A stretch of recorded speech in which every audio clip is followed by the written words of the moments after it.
Hello everybody, welcome back to the workshop. So today I'm going to do a brief overview of my torch setup. I was asked by a subscriber this a really long time ago. I just finally got enough orders out the door that I could actually make this video and make it somewhat cohesive. So we're going to take and dig in this today, and I'm going to bring you a little closer so you can see what I'm talking about and kind of just give you an overview here in just a moment. So my torch setup is essentially an oxygen-propane system. Now I use this with cutting torch. I also use this with like my welding tips and things like that. Although it does not get hot enough to take and weld steel that I have found effectively. Now it will, but it's not very efficient at it. It can get it just there, but you kind of start more or less burning the piece or the material before it actually really produces a really nice weld pool. So it's not suggested. You want oxyacetylene for that. Now I've also been asked about my gauges, what my gauges consist of, what type of rig I'm using.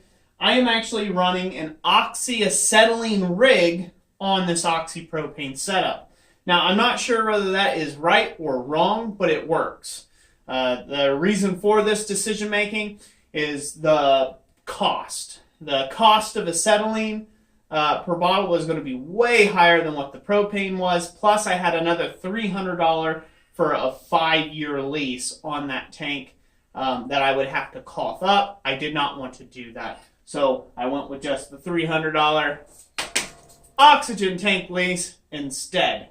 And I think it was $300. You might have to check locally what it was, but what it is for you. I believe it was $300 after everything was said and done.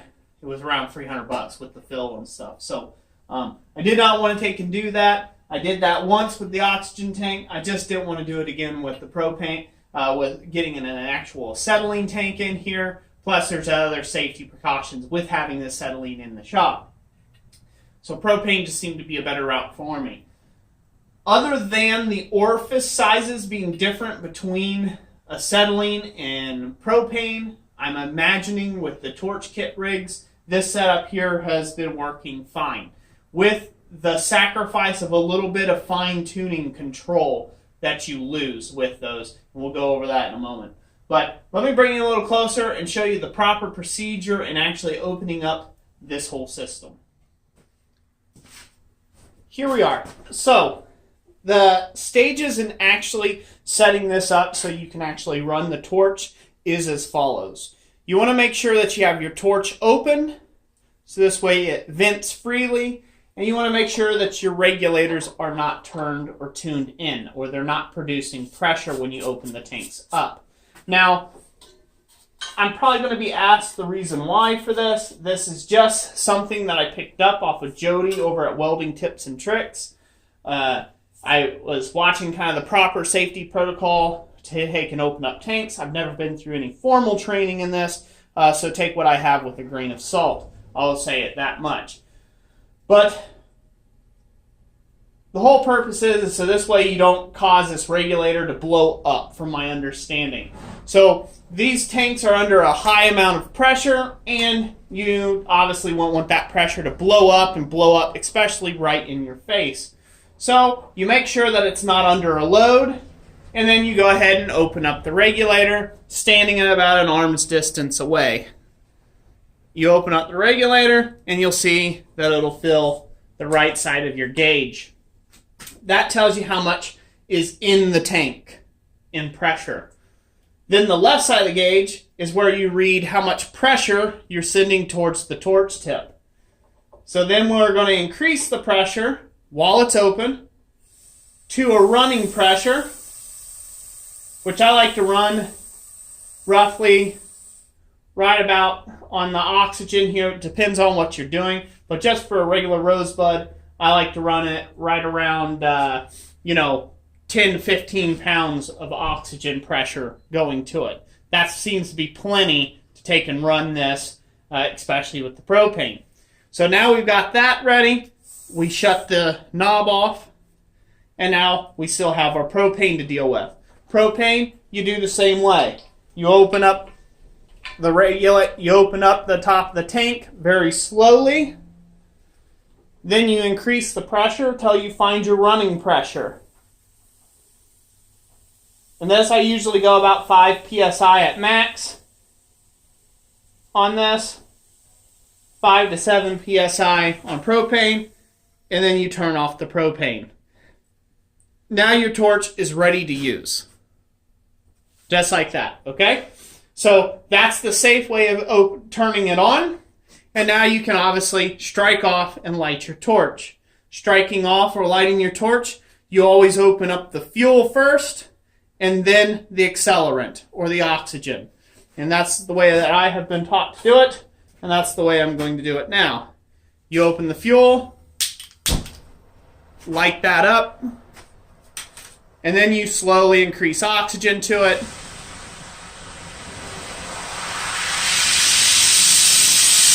Till it's running just like so. To shut it off, you're supposed to turn off the oxygen and then turn off your fuel in reverse. So you just reverse the process that you started with. Turn it on, you open up fuel.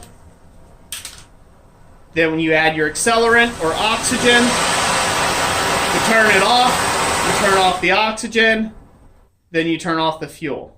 And then that stops you from having any potential popbacks or flashbacks or anything like that. That is the correct way of taking and doing that.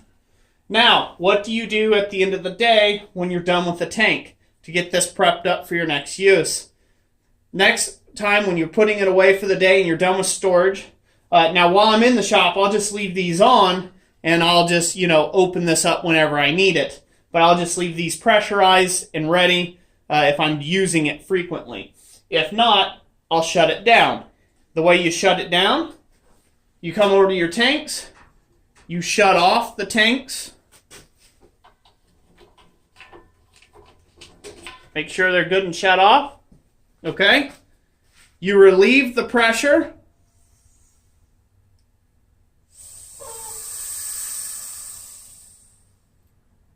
And then you let out the pressure dials. Once again, to where it no longer has pressure sitting on the regulator when you first start it. And just like that, you're ready for your next time to do the same thing. You're already set up and you're ready to go. Now, I do shut these off to prevent any sort of moisture buildup or getting any sort of atmospheric in these lines. I don't know if that's a necessity or not. It's just something I always do. I always just make sure these are reclosed off, and then I open them up before I begin again. So that's how you properly use this torch setup to the best of my knowledge. Once again, there's all sorts of handy information out there and videos you can watch. Don't just take my word for it. Watch a bunch of different videos for the safety protocols before you attempt operating these tanks. Anyways, that's it. This is my setup. I hope you guys enjoyed this video. If you did, give it a big thumbs up. And yeah, let me know if you have any questions in the comment section down below, or other videos of tools in the shop that you would like me to take and address. Thank you all for watching this video. Once again, God bless you all. And like I always say, we'll catch you on the next one.